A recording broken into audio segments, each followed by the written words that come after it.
Welcome, gardeners. I'm Jason from Washington, D.C., and you're watching the Urban Gardener Channel. Now let's get growing.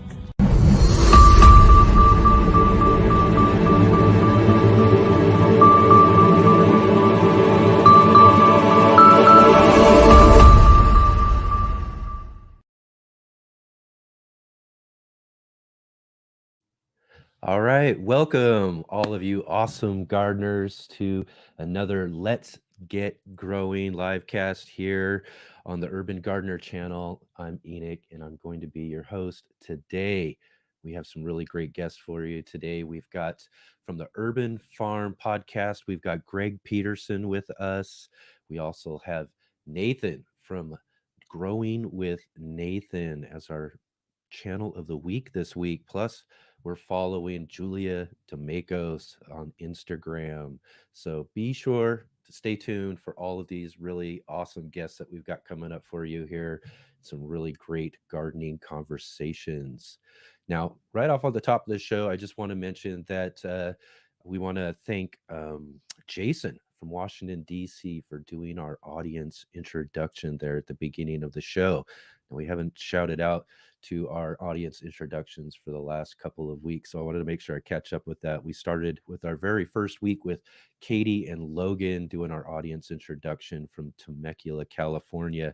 And last week we had a really awesome one from Amy, Lily, Alice, and Alfie from Dorchester, England. I really want to thank all of them for submitting their audience introductions to us. And if you want to be featured at the very top of our show, be sure to check out our website at letsgetgrowing.live and click on the Get Involved tab up at top there. And you can fill out the form there so that you can submit to our audience introductions. So that's a really great way to be able to participate with the show. So I really look forward to seeing your introductions coming up. And today, if you are joining with us today, please get over into the chat box there for us and tell us that you are here and let us know what you've got growing on in your gardens. Also, if you have a question for our guests that we have, get in the comment section there too. And we will feature those questions here coming up. Also, give our show a big thumbs up. Click that like button. Also, click the subscribe button so that you can follow along with all of our fun gardening adventures here on the Urban Gardener channel. And also, again, go to the Let's Get Growing.live website there so that you can also fill out the form at the bottom too, so you can get our upcoming newsletter so that you can get all of the updates, what's going on with our show here today. So, this last week, we published up on our channel page here a couple of tours videos that I did for the Northwest Flower and Garden Show. So be sure to check out our show page so that you can check out those. We got two parts because it got to be a really long video, and I had to break it up into two parts for you all. And it's a really great tour to check out this really fun event up in Seattle, Washington. Now, they have just so many things going on there, so many awesome vendors and plant sales and all of that sort of stuff there. Plus, these really cool little exhibits. The first part shows some of these really cool patio exhibits. That's one of the things that we're all about here on the Urban Gardener channel is highlighting small space gardening. So all of these really cool patio features that they had were really awesome to check out. So be sure to see that in the part one. And then in part two of that tour that we did, we went around to look at all of these just amazing landscape gardening exhibits that they had there. It just really awesome. These different things that they put in as far as like different landscapes, how you can set up different ways of putting in like rocks and features and different things into your garden. And these landscape designers are just complete artists, and you'll be completely amazed at the at the different things that they came up with there. And one of the things about that too is that the show is like a 4 or 5 day show, and for the 72 hours prior to that is all the time that they have to put some of these displays together. So it's really cool to see what they come up with in that time. And also, they have these just big, giant granite rocks too that they use, that this company brings in to let all of these different designers use in their displays. And it's really cool how they just kind of formulate all of those things together. So I really encourage you to go to our show page and check that out there. So you see all of the really cool things that they have growing on at that Northwest Flower and Garden Show. Just really spectacular. So yeah, check that out, as well as a video that we put out last week too. Now, last week, what we did with our friend Mark Boucher Colbert, he met up with me there for the show, and we walked around and did a really fun top 10 video. Mark put together his top 10 things that he enjoyed about the show, and we went around and highlighted those. Now, that's a really great way to see really what the whole show is all about. So be sure, again, to go check those out on our channel homepage, and see all of the really great things that they have growing on there at that show. It's really great. And if you get a chance, go to next year's show, and maybe we'll get to see you there as well too. So it's a great transition to also talk about Mark in his segment that we call In the Garden.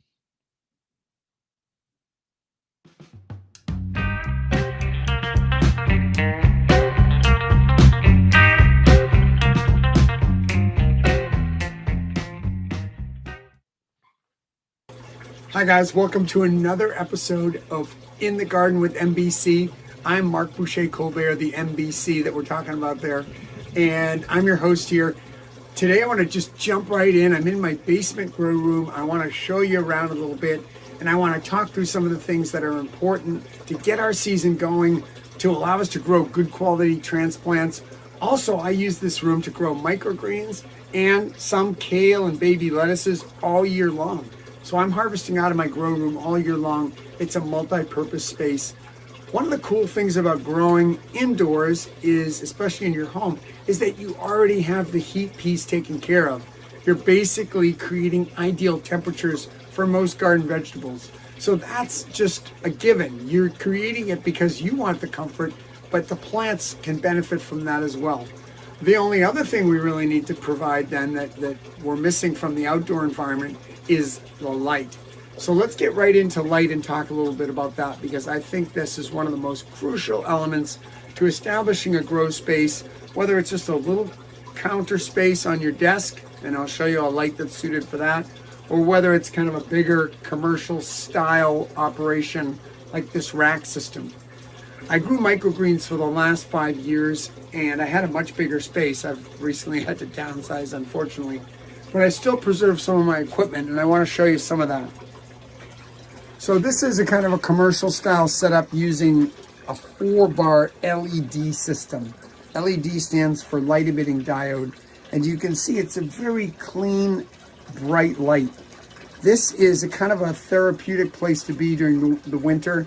Out here in the Pacific Northwest, we get the winter blahs, the gray skies, the rain, and just to come down here is really an amazing spot. Also down below, you can hear that water going. I do have a little aquaponics setup. It's not a full circulating setup, but I have a couple of goldfish in a garbage can. I have another kind of a sump area that collects water and circulates it around. It does get pumped up to this, which is full of some clay pellets, which provides a place for bacteria to convert fish wastes to nitrates. And then I just scoop out water and water my plants with that, and then refill with, deconditioned tap water. So there is a little cycle going on here where I have some fish involved in the process, kind of doing an indoor hydroponic setup. Let's look over here though. This is a small setup. Let me tilt that down so you can kind of get a sense of what's going on there. This is really just a kitchen counter LED setup that I love. It's compact. The quality of light is beautiful. You can see the plants are thriving. Here I have broccoli microgreens that I'm just about to eat tonight and tomorrow. We're going to harvest those. So that's a really lovely setup and really could be put anywhere in the home. What I'm going to show you is some of the light itself. Here we see a lot of white, but we see the red and blue that's characteristic of a lot of plant lights. Why is red and blue light important? Well, red and blue light are the kinds of light that plants actually respond to the best. If we think of the full spectrum visible light, we can think of the rainbow, right? Red, orange, yellow, green, blue, indigo, violet. Plants are optimized to take advantage of the red and the blue light at the far ends of the spectrum.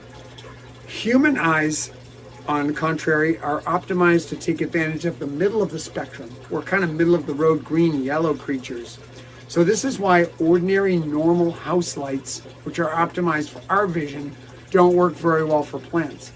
When you're selecting a plant light, you want to make sure you're getting something that says full spectrum, because that's going to have the range of blues and reds that are needed to grow plants well. You can grow plants under a lot of different kinds of lights. When I started my farming career, I used just plain old bluish shop lights.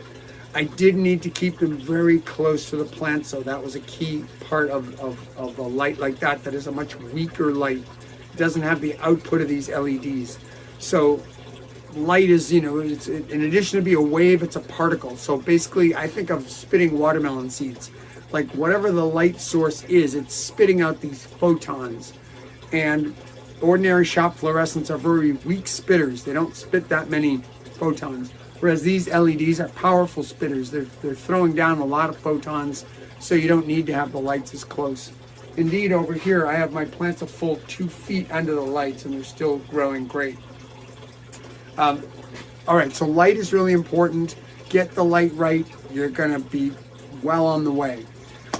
Next thing that's important, obviously, for my plants is soil. So I mix my own potting soil right here. I have this handy little tray that keeps things kind of neat and tidy. And I have some rubber gloves that I don't have here for mixing. And then I also have this lovely stainless steel scoop.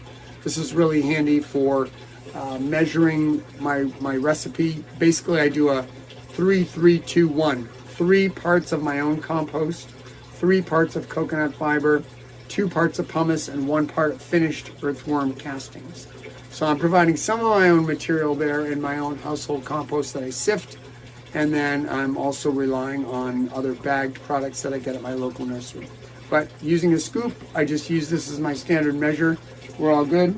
Mix it up in here. I do use a variety of different trays and pots. You've seen these green ones with the broccoli.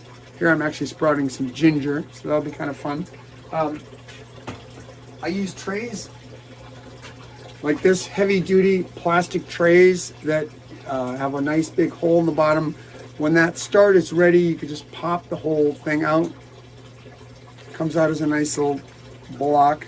I have used soil blocks. I don't have a soil block maker here, but I do use that at school. Here's a nice little tray of kale, by the way, that's coming up very well. And then I use coconut fiber pots as well. Like here I have a number of peas ready to go. These are golden sweet. I'm looking forward to those. Those are for the rooftop garden at Noble Rot. And when they're ready, I'll just pop them in. You can see some substantial root growth already. They really have another day or two under the lights. And these guys are going to go outside for a transition period and then up to the Noble Rot. That is one thing to remember. You've got to, when you're growing under lights indoors, you've got to provide some kind of a transition period, especially as we get into the summer, because the summer sun is so much harsher than these lights, so much more powerful, that you can get sunburn and sun scald if you just bring your plants out right away. So you need to kind of accustom them as you get them out of the grow room. Let's talk about what I can grow year-round. You'll notice that I have one big container. This is a hefty bugger, but up to starting from yesterday, I had 3 of these prior to yesterday, I should say. But now 2 of them I had to take outside because I'm kicking them out. I need the space. But you can see I've got a dwarf curly kale here. I've got some cilantro. Also got some basil coming up. and I have been harvesting off this kale for months now. It just keeps coming, and I cut the outer leaves. I give it a dilute fertilization once a week with some fish fertilizer, and everything looks vibrant and nice. It's growing really well. So these crops, like I said, I've been harvesting off this kale all season long. That's a very sturdy shelf, by the way, because that's really heavy. And the microgreens, for example, this is part of my strategy to just provide nutrition year round. Once you make an investment in these lights, no point in just keeping it for just the spring season, right? You can keep the lights going, you can keep certain things growing in the very even, predictable environment indoors. That's another really big plus. You don't get severe wind here. You don't get severe drought. You control it. You keep it going. You'll see that a lot of my containers are in trays as well. And this allows me to bottom water. I can just fill in water in the tray. There's really no mess. And then the plants soak that up. And when I see that it's dry again, I can fill it up again. So a lot of bottom watering keeps things neater and tidier in the grow room. Let me show you a few other tools that I have and that make life easier. I really like a small pair of scissors like this. Helps me thin out plantings. So here, for example, that little tray of kale again. I've seeded 3 or 4 seeds per. The seed is very vigorous because you can see pretty much everything came up as intended. And often during the first thinning, I'm going to cut to 2 seeds per cell. And then I'm going to wait and watch and make sure I get a good viable, whichever one is most viable when I'm ready to transplant. So little scissors like this are really essential. I do a lot of thinning in the grow room. That's really important. Let's see what else we got. We got a host of other little tools. We got a sprayer. I was going to spray you, but then I think that could be counterproductive. For misting, this one actually is the best one I've ever found. HDX sprayer. I think it's offered through Home Depot. It's wide mouth for easy filling. That makes a difference when you stick this thing in a water source and you're waiting for it to fill up. And it advertises it can spray at any angle. I have found that to be true. So it makes a nice mist. After I put my seeds on top of my potting mix, I'm often misting them, and then I'll cover them with a little bit of coconut fiber. This is one of my favorites, some tongs. Got these at a local pet shop for feeding crickets to your reptiles. But I find they have 100 uses in the grow room. You can thin plants out with them. You can kind of ream holes if you want to when you're transplanting things. I also like these little stainless steel tools and such. These are some of the little ancillary items that help make things function smoothly in the grow room. Anyway, there's a million things we could talk about. We're limited in time. We're going to talk more about all this kind of stuff. You'll be seeing some of these tools again out in the field at the Noble Restaurant where I garden on the roof, and at the school garden, Franciscan Montessori Earth School, where I also garden. So we'll talk about some of these things again. Anyway, I'm just wishing you a great start to your garden season. I hope you got a grow room set up. Hope you got some little area that you can claim and let's just get growing. That's what this program's all about, right? All right, we'll see you next week. So, all right, another great segment from our friend Mark Roche Colbert. He's going to be bringing us some really great things from all sorts of different parts of the garden. And as you saw there in his indoor garden setup that he has for all of his seed starts and microgreens and all of that, he's got a really cool setup there. And we'll be checking in with him each week for more different garden lessons in all the different garden spaces that he works in. Be sure to check out Mark on Instagram at Urban Ag Solutions. So it's now time for our segment called Garden Stories.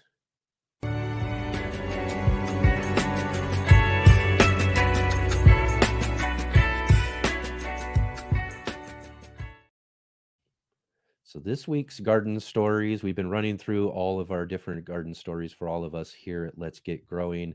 So this week we're featuring our producer, Asia Darling.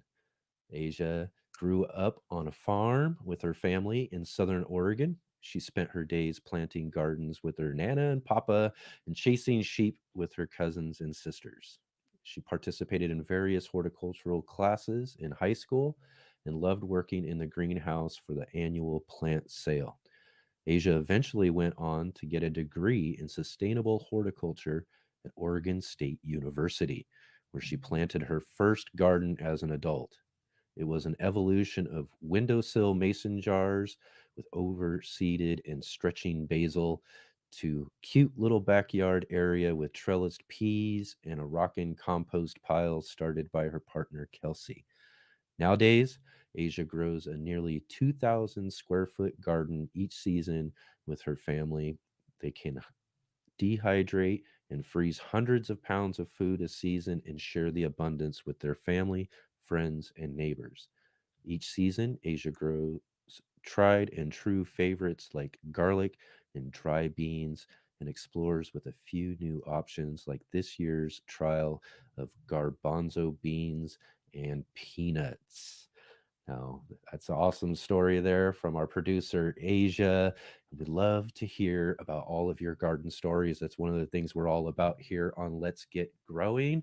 So be sure to check out our Let's Get Growing live website there, where you can again hit that Get Involved tab at the top of the page and fill out the form there to submit your garden story.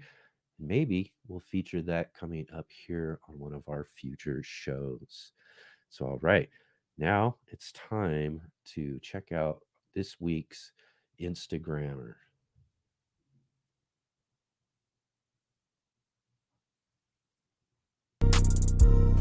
Are you following me? Are you following me, dude? Now, this week, we're following with Instagrammer Julia D'Amacos. Now, Julia is also a published author of her book, The Tea Tree Guard or Tea Gardening for Beginners. So let's welcome Julia to our show. Hi, Hello. Julia. Hey, how are Hi, you how are you? doing? Good, how are you? Good. It's great to have you here with us. Thank you for having me. I'm excited. Awesome. Awesome. So, right off the bat, there, why don't you tell us just a little bit more about yourself and your gardening? Sure. So I am on year 13 now of growing my own food. I started gardening. So I didn't grow up gardening. My parents, nobody in my family ever gardened. And when I had my kids, when my second child was 1, I thought that maybe, like, first of all, I was concerned about GMO foods. I was just learning about them, and I was really concerned about what I was going to feed my kids. So we had this nanny at the time, and she offered to help me start my first garden. Her parents had this huge garden on their 300-acre property, so I was excited. So she's like, I can help you start your first garden if you want. I can bring llama poo. So that was how it started. And the reason I started is because I was really concerned about the food that I was feeding the kids. And my kids are a year and a half apart, so I had 2, and my son was really, really picky about eating and texture. So I thought, well, if I grow it myself, maybe he can, experience what it is to see it grow, and maybe he can taste it. And so the first thing that he tasted and picked from the garden was carrots. And even though they're, texturally different than something soft like pasta, that was the first vegetable he ever tasted. So it really kind of started from there. And I ran out of space really quickly. We lived on a small little subdivision property initially, and I needed to have more. I was, obsessed with growing my own. I read everything I could. I took all these courses. I just wanted to do all of it. So we found a home in the country. We live on 25 acres, and we started our first garden. And the first garden was 2,000 square feet. That was good for about 5 years. And then I ran out of space. So we expanded to 7,000. So we started from a tiny little one raised bed to 2,000 to now 7,000 square feet. So now I think I'm good. Yeah. Plus I have a greenhouse as well. But I think that it's a good size for us. I grow all kinds of things, including tea, herbal tea garden as well. Awesome. Awesome. Yeah, that's, it's a very similar story to me in a sense, is that I didn't get started in gardening until later on. And once you get that in your head, and once you start digging in and growing a few things, you get obsessed. And just like you said, Absolutely. you want to grow everything at that point. That's for sure. And Yes. I did a lot of that. I dove right into as much of everything that I possibly could. Yeah. So what were you growing when you were starting out in your first gardens there? So in my first garden, I grew carrots. But Yeah. so the first garden, it I had to learn because the first year I didn't know what I was doing. So we just put it in the ground. And in the first year I put in a small, the bed was 16 feet long by 40 feet. Sorry, 16 by 4. And it was against the wall. So it's really hard to get into. But anyway, it was on the Yeah. ground and I put in 6 tomatoes and I think I did 3 zucchini and peas and carrots and lettuce and beans and all these things I could squeeze into it. And then, of course, because I didn't have any protection and it was in the ground, bunny came in and ate all the greens. So all I was left with really was zucchini and tomatoes. But that was Oh fine. yeah. The zucchini took over the entire garden. Like you don't put 3 sprawling zucchini plants in a small space. But I didn't know. I learned. After Yeah. that, we had built a raised bed in its place, and then it was a little bit easier to. And I also, with some learning, I figured out what to do. So mostly it was the tomatoes were huge. We built a separate tiny bed for garlic, and I had no zucchini. It was too big Right. for that space. Cucumbers. I had some carrots. I had a little bit of flowers because I always like to mix in from the beginning. I always put flowers in all my beds, and just like basics that way that first year. And cucumbers, yeah, like I Yeah. mentioned, yeah, that was the first garden. Yeah. Right on. So now that you've been gardening for several years and all of that, what are some of your favorite things to grow in the garden then? Okay, well, so I don't want to say what everyone says. Like, yes, it's first of all, it's hard to say my favorite because Right. I grow so much of everything. So, of course, I love tomatoes. Who doesn't love Yeah, tomatoes? I grow 100 plants a exactly. year, if not more. So that's my, Right. I do at least 50 varieties this year. It's probably maybe going to be 125 plants. I'm not sure yet, but that's like, of course, like I love tomatoes. Who doesn't love tomatoes? But I Yeah. really love growing garlic. I've been growing Okay, my yeah. the same strain of garlic, excuse me, for over 6 years now. The same strain. So I started it from bulbils, and I just keep saving them and replanting the largest. So I have one Yeah. variety. It's a Russian rocambole. It produces huge cloves.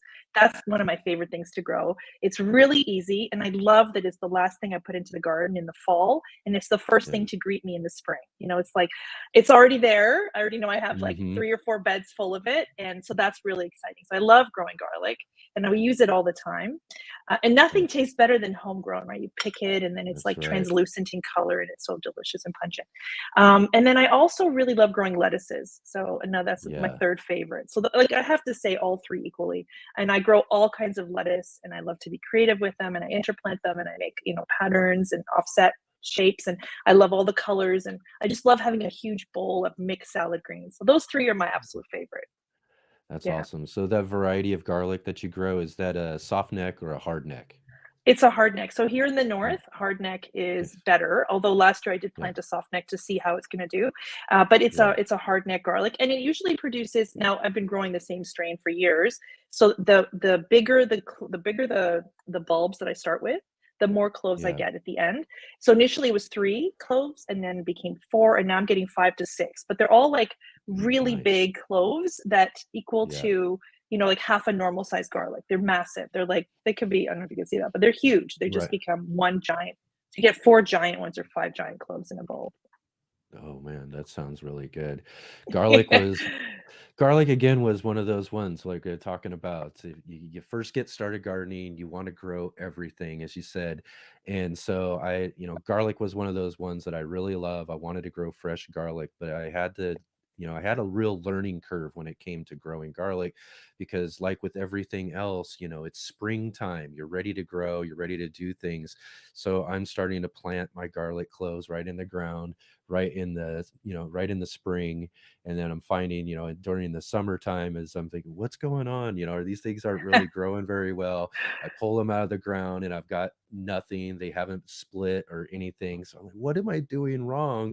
And I really had to dig in and research and learn a little bit more about growing garlic, that you got to get that stuff started in the fall. And like you said, it's one of those really great things when you're pretty much done with growing for your season into the fall.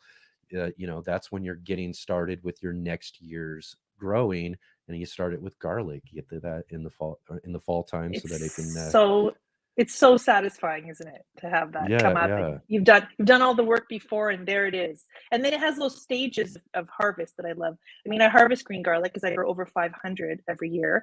So I have extra. So I love the green garlic. It looks like a spring onion. And then I really love the scapes, and they're delicious, and I make pesto with them. And then I love the garlic. So, you've got like 3 harvests from one crop that you plant, and I plant mine early November. And it's just fantastic. But have you ever planted it in the spring, and then you ended up with one bulb, like a solid, like a non-split? So those are that's what I really was fun getting too. first. Yeah. So those are really fun too. And some people they actually ferment them to black garlic, a single clove, which I've never seen before, which is a great idea. But then if you have spares that have started sprouting now from last year, that are in your supply, you can get those in the ground. And if you get them in early enough, they could still split, which I've had that happen before. But then if you wait a little bit and you get the single solid one, those are so fun because you just need one to cook with. You slice the whole thing, and it's like delicious. So it's, you can kind of, that's not bad either. I mean, it's not good for replanting, but it's good for eating. Yes, exactly. You can always, and that's the thing, you can always use them still, whether it's for the bulbs or the greens, so even if you do start them in spring, you can still use them. They haven't gone to waste as you would think. It's just, you want those cloves, and you want to see just that really nice garlic bulb. And that's just something you weren't getting when you're planting them in the spring. Another thing too is, you are growing hardnecks, so you do get those scapes. Do you use the scapes off of your plants as well? Yes, I make pesto. It's delicious. I mean, you can saute them, you can stir fry them. Some people pickle them. I've tried pickling them. They didn't turn out so well for me. But the pesto, garlic scape pesto it's unbelievable. Like it's not as spicy as a fresh raw garlic clove, but it has such a delicious flavor, and it's such a bright green color. It's amazing. It is. Garlic is amazing in so many ways. It gives back so much, doesn't it? It does. just keeps giving back. You plant it once and you get so much from it. Anyway, so it's hard to say, tomato, garlic, they're both kind of the same for me. I garden also over in one of my friends' front yards, and this last fall, he was kind of amazed at the idea that we're planting these bulbs into the ground in the fall. And I'm like, no, this is how you do it. I had to reassure him, and he's just completely amazed right now, because looking out his kitchen window, he sees all of them coming up out of the ground, and he's like, look, they're all coming up. So amazing. he's getting the thrill of growing the garlic right now too, for his first time, and it's really kind of cool to see. So out of all the things that you've been growing now, what do you find to be one of the most challenging aspects of your gardening? So, I've always had trouble with brassicas, like cruciferous brassicas. So broccoli, cabbage, cauliflower, those 3 have just been the bane of my existence. And I keep trying. Sometimes I take years off, and then I get back to this year. I'm going to try some cabbage, but it's the cabbage butterflies. And so I don't do a lot of protection in my garden. I have an 8-foot tall deer fence to keep the deer out. But in terms of covering each bed, I want my garden open. So I don't do a lot of the insect netting, and I should. But the thing about, the cabbage and those other cruciferous plants, they get so big that if the netting sits and touches the leaves, they can the cabbage white butterflies can lay the eggs through that mesh, and you'll still have them. And I hate not being able to tend to my garden. Anyway, so I'm not very good with plant protection. And so therefore I always get cabbage butterflies that always lay their eggs, and I get worms. So that is just never, that's my challenge. And I want to produce a beautiful cabbage, and then the one time I had them covered, the damn cabbage split because I left it in for too long and it got too wet from the rain. And then I had a split. I was just like, it makes me nuts.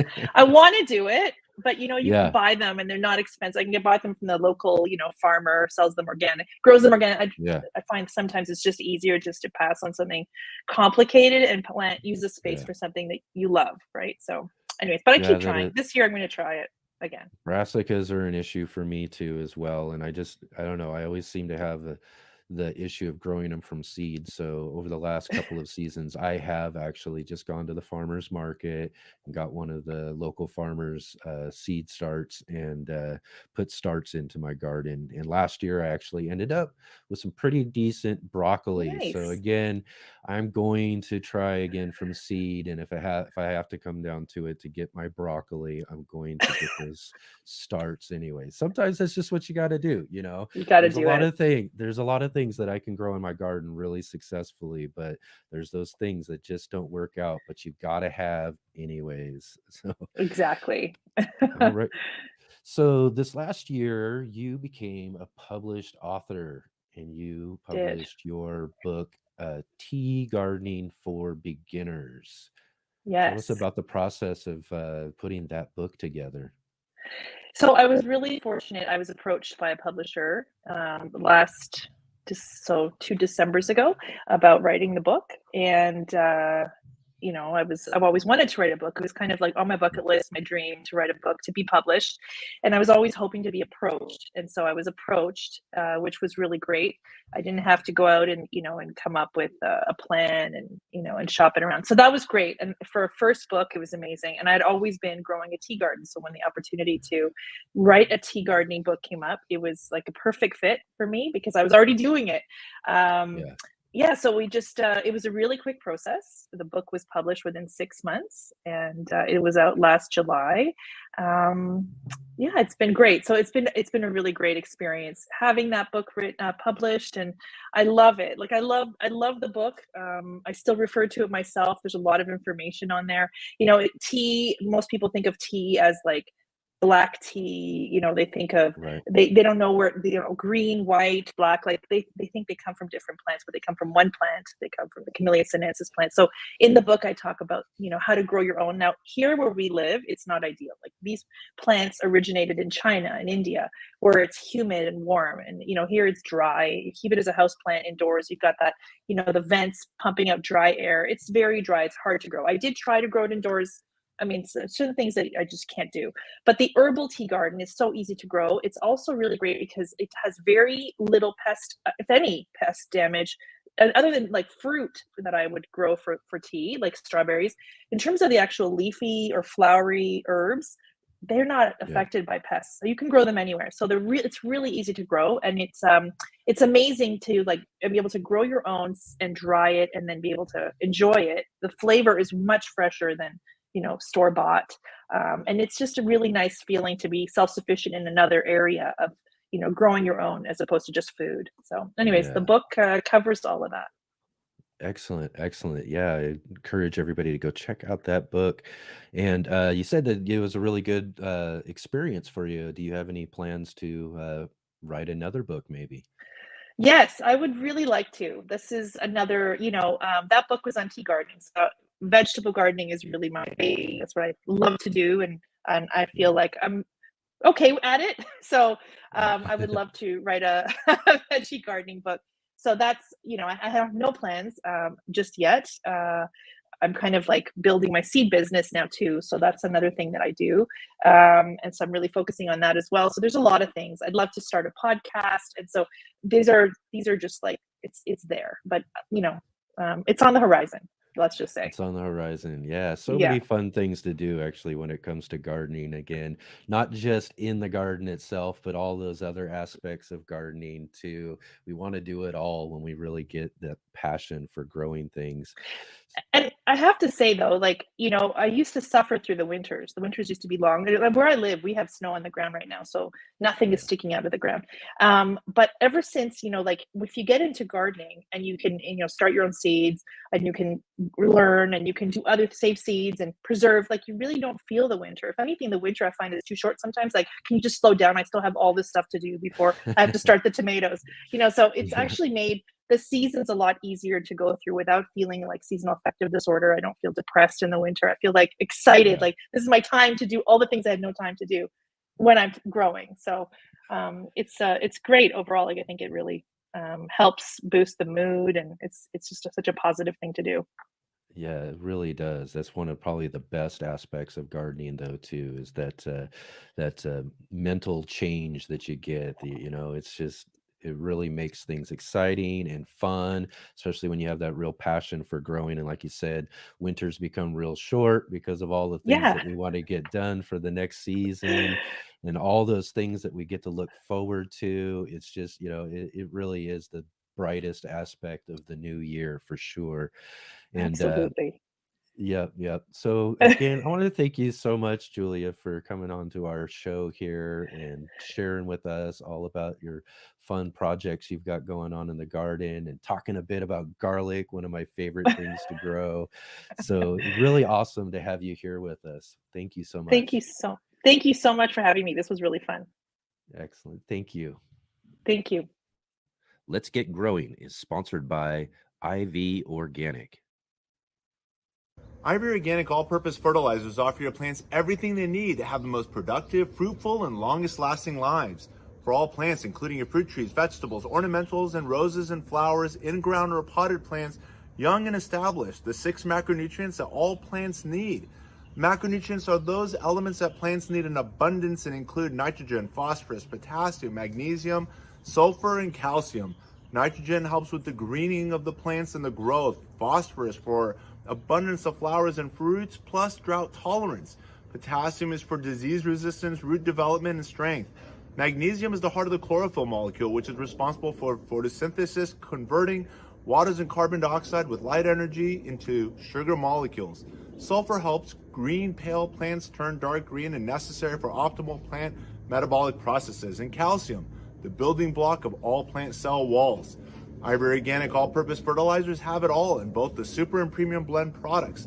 The Super Blend simply has a higher percentage of the macronutrients plus azomite, which is derived from volcanic ash deposits, to offer your plants many of the micronutrients too. The product can be applied to the soil or as a foliar feed and even as a supplement to your compost tea. Ivory Organic all-purpose fertilizers are organic, effective, USA-made products to maximize the productivity, health, and life of all plants and trees. Keep growing with Ivory Organics, and wishing you all happy gardening.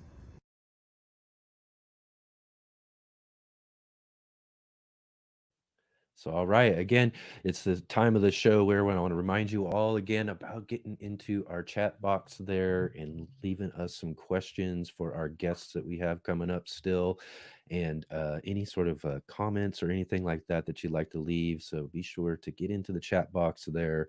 And also, each week we are featuring a question of the week that we are asking you here on the show and sending you off to our Facebook group, the Let's Get Growing group. And there that you can find our post for the question of the week and leave us some answers that we can feature on the show here. And last week, mind you, last week's question of the week is, what are you most looking forward to growing this, or what you're looking most forward to this season in your garden? And we had a couple of responses to our post. First was from Ayla Sawyer. I am moving out of an apartment and looking forward to dumping out the containers and getting into the ground. That's for sure. I was in an apartment, my very first garden and everything, and it was so exciting to be able to finally get into the ground and grow as well too. And then we have a comment from Lori Pyland, who says, I am looking forward to growing in my 2 20-foot greenhouses. I plan on putting my peppers in there, and I might actually get a pepper crop because the deer won't be able to get to them. Absolutely. I wish I could have some big greenhouses like that. That would be so fun too, as well. And then we have a comment from our producer, Asia Darling, saying, I am adding my final phase of garden bed development. We are adding blackberry and raspberries along with strawberries and asparagus. Can't wait.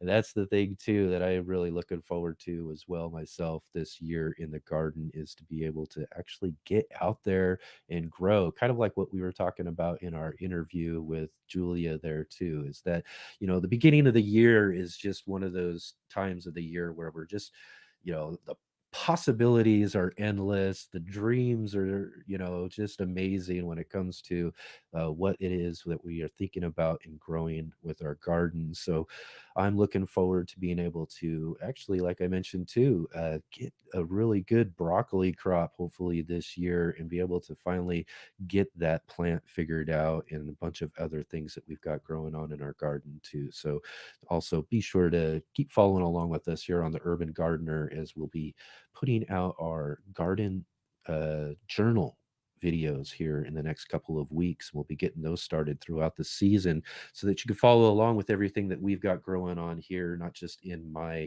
spaces that we have out here at our home, but also I mentioned in that last interview as well, my friends' spaces that we have out in this front yard. Those are some really cool spaces with some really awesome possibilities for our garden. So I'm really looking forward to that as well too when it comes to this upcoming season. Now, next week's question of the week is, what are you what are you most looking forward to growing in your garden this next season? So, what is it that you're looking forward to trying or growing in this new season? So, go to our Facebook group, the Let's Get Growing group, and check out that post that'll be pinned to the top of the page there, where you can leave us some of those answers, and we'll feature some of your answers on our show on this next week. So, it's time for our next segment, our channel of the week. Hi, Ultimate Gardeners. Hi, my name is Nathan. Hey guys, what's up? I'm Rachel. All right, this week we have the pleasure of being joined with Nathan from Growing with Nathan. Hi, my name is Nathan, and I'm here to talk about something that is 100% fresh. It's called gardening. In the past year, we have learned so much about the science of gardening. We have learned about the different methods of maintaining and growing plants. From the hydroponics behind me to the raised garden beds outside. We have been experimenting with hydroponic systems, trying to find the perfect balance of nutrients for our plants, and also learning about pH levels, EC levels, electroconductivity, and the ideal temperature for most of the plants. Our raised garden beds have been a great success. We have grown a variety of herbs and vegetables and are amazed of how quickly they grew. Spending time in the garden with my father has been a fun experience. We've been bonding and learning new things together. We hope to inspire others to start their own gardening journey. Whether you're interested in hydroponics or raised garden beds, we believe that everyone can benefit from the joys of gardening. This has been an incredible journey, and we have enjoyed every moment of it. Join us as we explore hydroponic systems, raised garden beds, and the science behind growing healthy plants.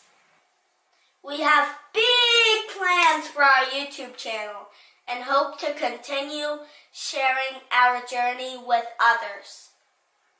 Gardening! It's fresh! It's certified 100% fresh!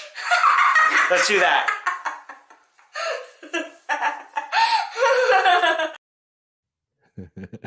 All right, how fun to welcome our youngest guest on the show so far, Nathan from Growing with Nathan. How are you doing, buddy?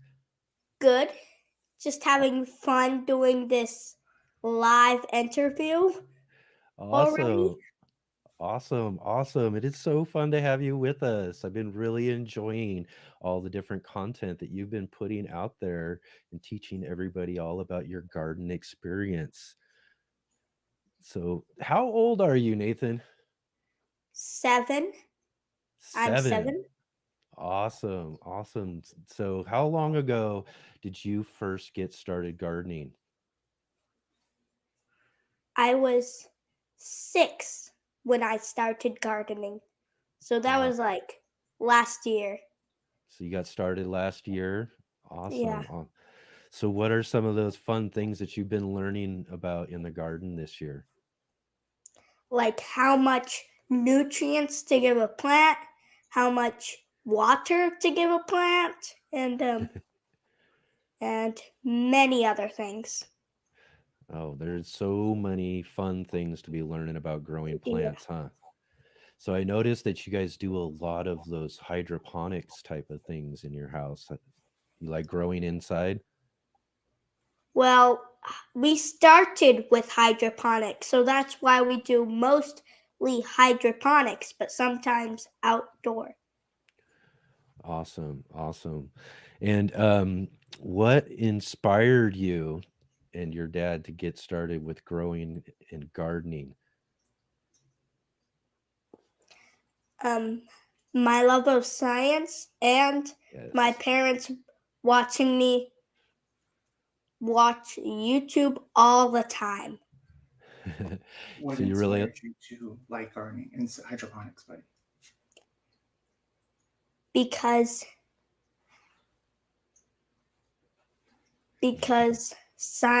plant science was one of the sciences I learned at school, and I really liked it, so I decided to do it at home.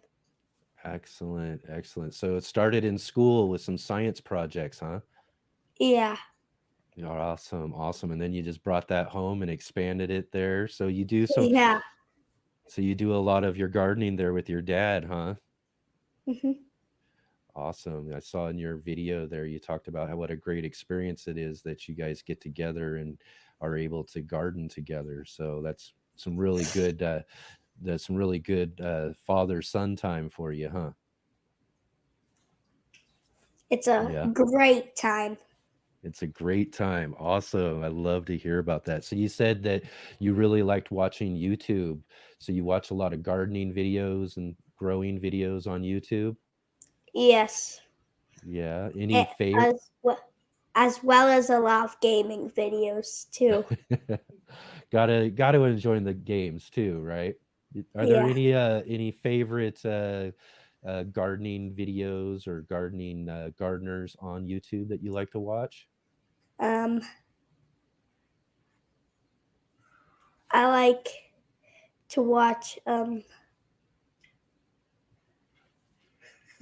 I don't remember it, but something it's I don't remember the name, but it's like a very good one. We watch Growing with Angie, Aragorn and Experiments, and then your show.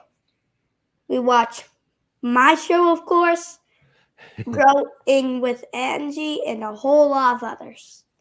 Well, that's awesome. It's great to see someone so young getting involved with gardening and seeing you have so much fun. You guys put out some really fun videos on your channel, and I really enjoy watching all of those. So, do you have any favorite videos you've made so far? I don't know. All of them are fun. Too fun. A little too fun for me to pick a favorite video. That's great. Awesome. I have so much fun when it comes to gardening and making videos too. It's just when you get out there and you're just trying to put things together, I bet you find yourself just laughing and enjoying some of the different things. You know, one of the things that happens for me in my videos is I'm on the camera and I'm looking at the camera and I know what I want to say, but I just can't say it right. And so I make so many little mess ups and so many little bloopers that I have to put them all at the end of my video to show everybody all the little mess ups that I do during the video making process. I do that too, but some of the time I get 0 arguments with my dad, and those are the lucky times that I get a prize Yes. Awesome. when filming. So, do you have any favorite plants or anything like that that you've grown this last year? I like to grow lettuce because it tastes better when you grow it at home than when you buy it at the store. And that's because you know what you put in it, so you know what you're going to get out of it. And that's not just for lettuce, it's for any plant. That's right. There's nothing better than growing your own food out of your own garden. And just like you said, it always tastes better when you grow it yourself than when you get it at the store, huh? Yes. All right. So, do you have any future episodes or videos or anything like that that you're going to be working on or planning right now? We're going to do an unboxing video for a AeroGarden 360. Ooh. And I've already watched a whole lot of other AeroGarden 360 unboxing videos. And I think we can do something a teeny tiny bit better than those. Yeah. So you're gonna make some really fun videos that we can watch to see all of that, huh? Awesome. We really look forward to that. So you mentioned gaming. Do you have any other fun hobbies besides gardening and gaming that you like to do? And doing anything STEM related, any STEM projects. It's always fun. I love science. It's just so cool. All the science types. There's too many for me to pick a favorite too. But I think the first place would be gardening, and then second place would be just like chemistry and history. Ooh, wow, those are some really fun subjects. I bet you're a really good student, so that's really awesome to hear. On my tests, I only get A's and B's. That's it. That's it. Awesome. Well, you can definitely tell through all of your videos that you put in all the hard work in order to make sure that that's what you get. My dad makes the lines, but I do some of the stuff. If I can't do it, then my dad helps me. That's like awesome. on pulling some giant radishes out. If the roots are too strong, I can't pull it out. So my dad has to pull it out. Yeah. Well, that's some awesome teamwork. It is really, really exciting to see someone your age enjoying gardening so much. And when I saw your videos and saw what you were doing, and I was just working on this project, I knew that I was going to have you on, because I think it's really important that we teach our kids all about the sciences of gardening and all of the fun that there is to have outdoors in our gardens, and as well indoors, like you're having with all your hydroponics and your new Aero Garden that you got coming up. So I'm really looking forward to seeing some of those videos that you bring for us in the future here. Thank you. Awesome. Nathan, it's really been awesome to have you here with us today. I want to thank you so much, and thank your dad so much for getting everything set up so you could be here with us on our show. Absolutely. Awesome. Have a good time, and make sure you do some good, fine gardening.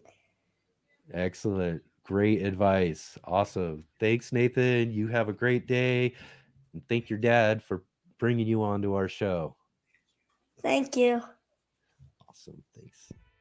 Hey, gardeners. Thanks for tuning in to our show today. We'll be right back at it here in just a moment. I just wanted to take a second here to highlight our regular videos and features here on the Urban Gardener channel. Our weekly garden journals,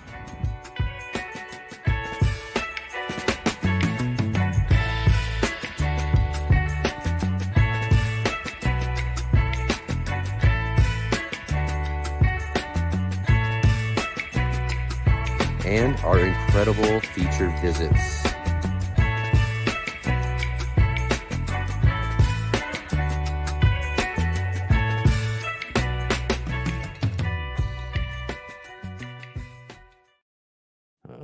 All right. Awesome. What a fun interview there with Growing with Nathan. Little Nathan is really awesome. I enjoy his videos so much. And again, like I said, when I saw a kid having so much fun like that, I knew that we were going to have him on the show, really show how important it is to really be teaching these young kids how to grow and get into the garden and enjoy that stuff. I think it was Ron Finley heard once say that, if you teach a kid to grow a tomato, they're going to eat a tomato. And it's so important to be able to highlight the importance of growing with our kids. So it's awesome to have Nathan with us here. So now it's time for the featured guest of our show.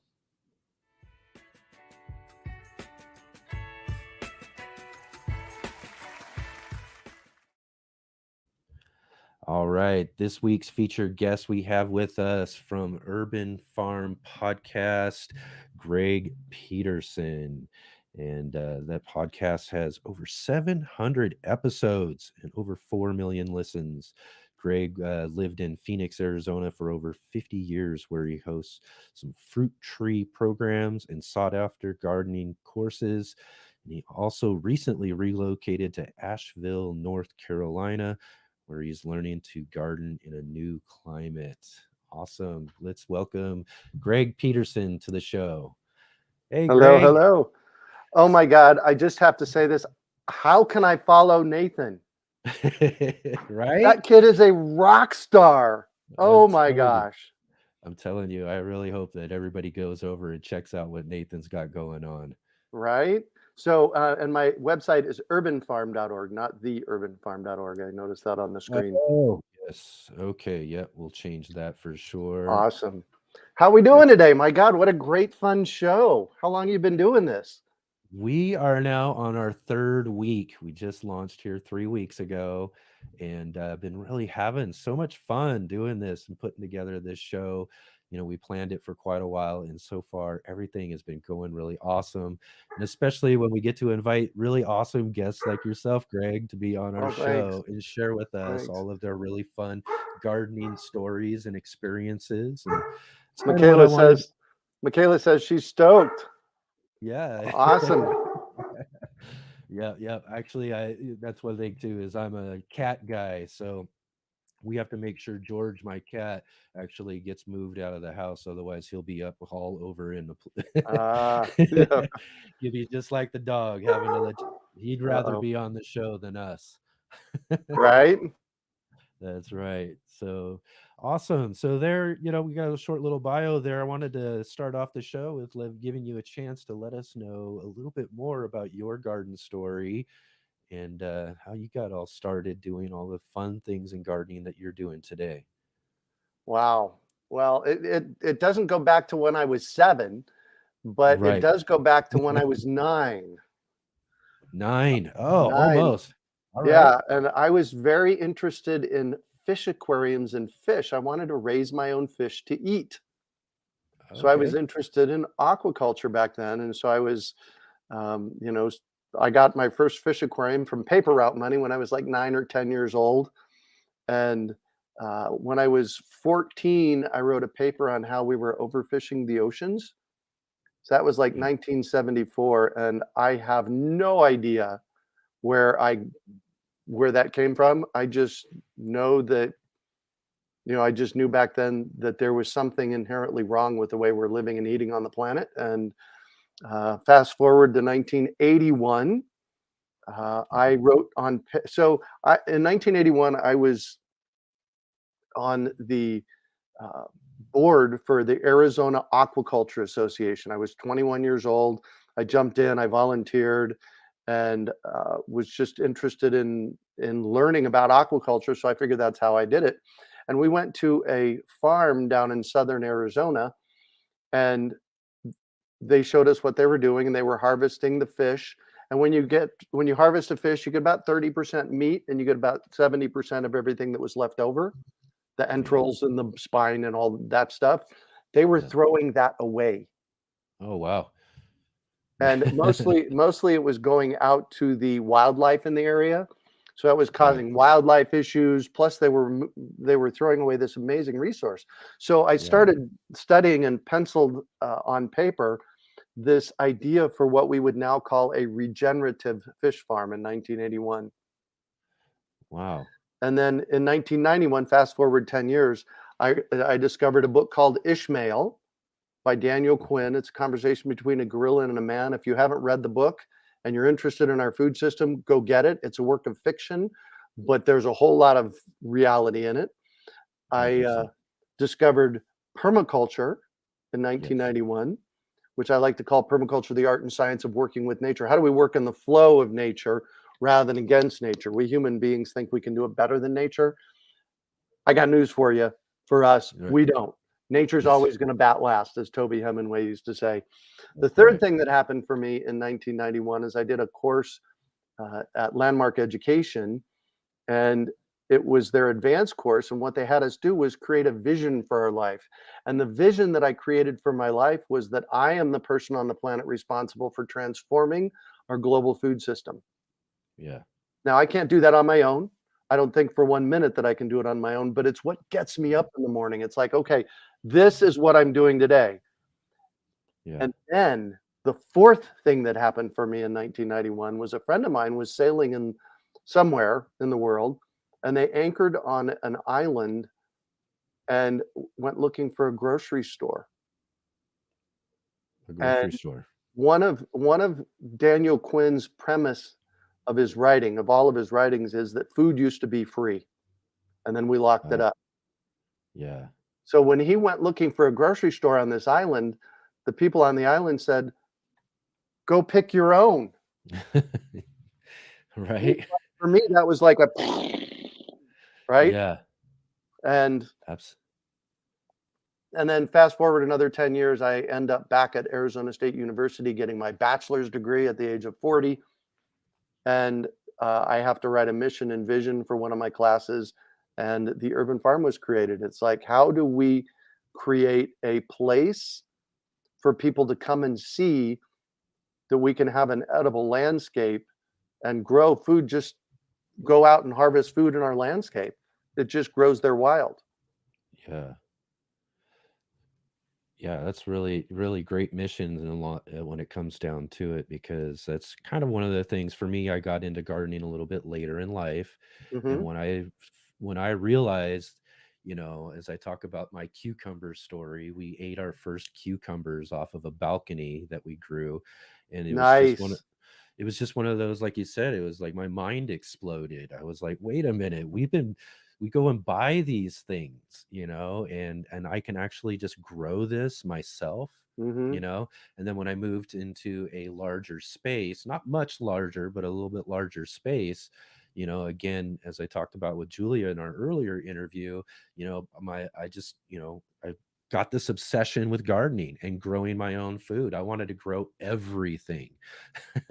So, it just expanded from one thing to the next, to the next, to the next. And, again, coming back to that idea that I can grow things that I was purchasing before in a store. But not only that, I was growing things that tasted better. Because you could grow them to the correct ripeness that you don't usually find in a store.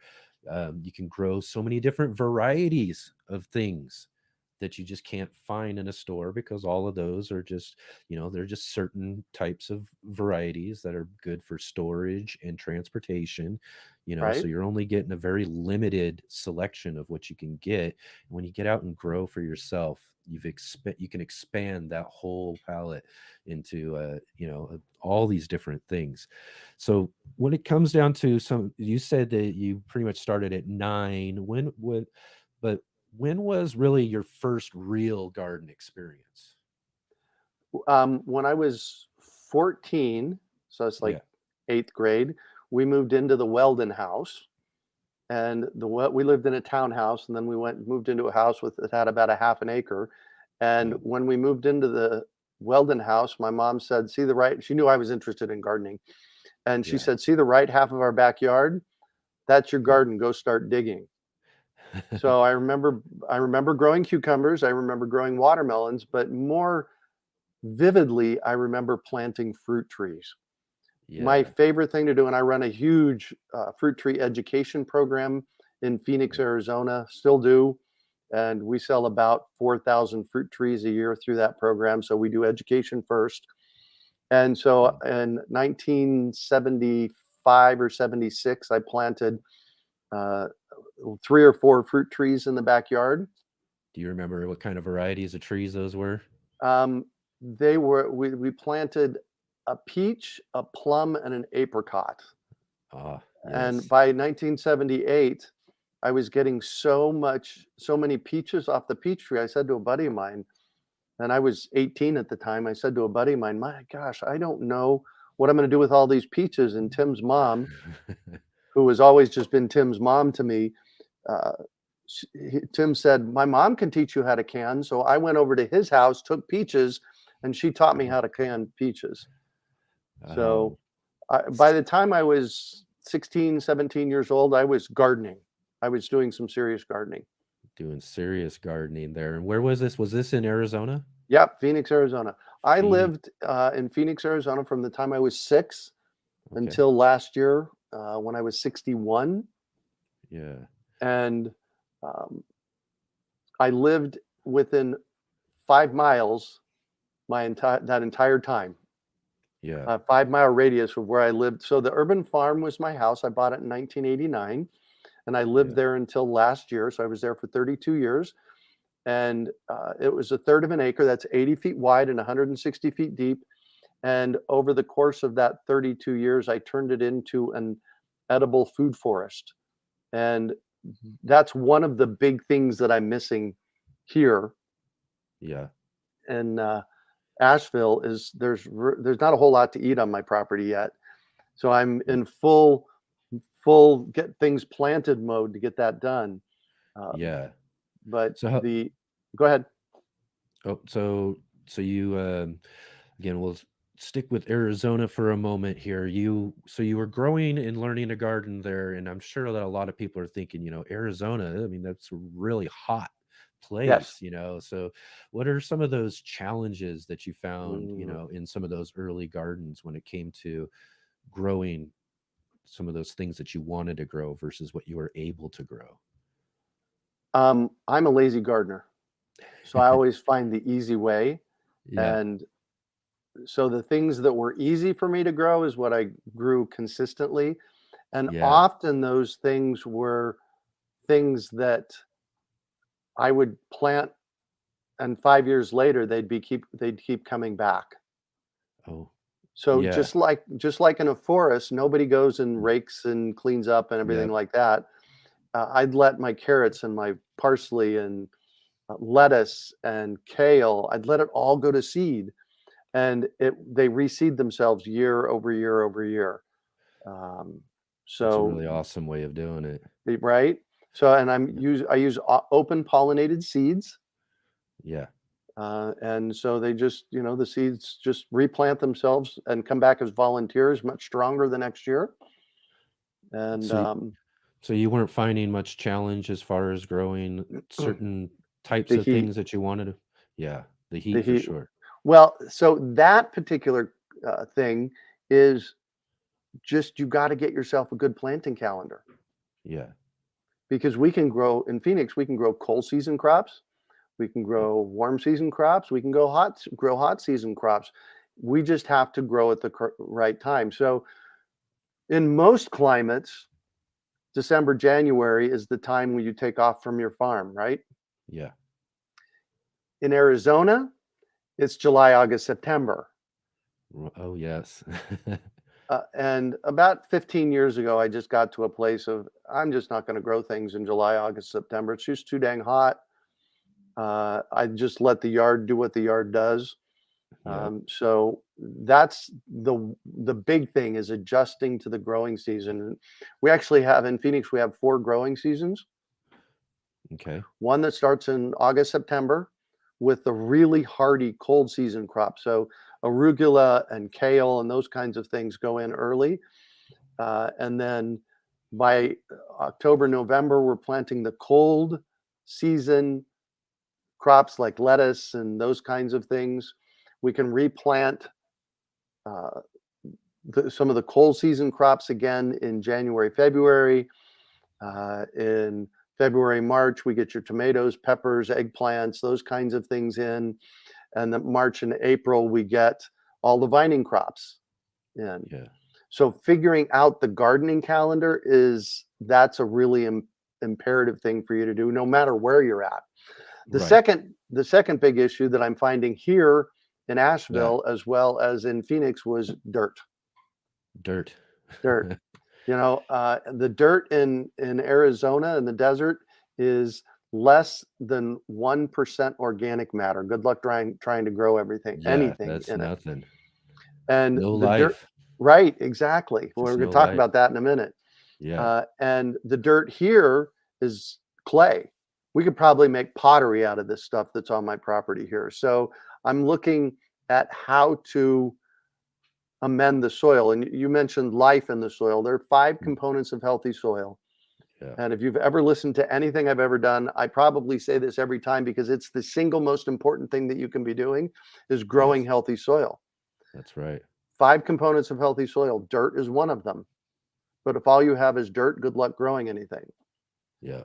Dirt, airspace. So you got to have, it's got to be able to breathe a little bit. Mm-hmm. Water, organic matter, and everything that's alive in the soil. Yep. There's your life that you mentioned a little while ago. Yep. Dirt, airspace, water, organic matter, and everything that's alive in the soil.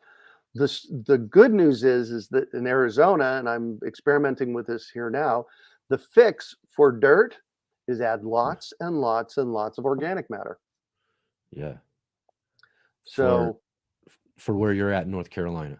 And in Arizona. And that's what I was going to say, in Arizona as well. So and either way, we've got to bulk up our dirt with lots of organic matter. And so often, in fact, I'm doing a project this morning here in North Carolina where I live on a slope and I'm raising part of the slope with a berm on one side, and I'm backfilling the whole thing with 1.5 feet of woody mulch.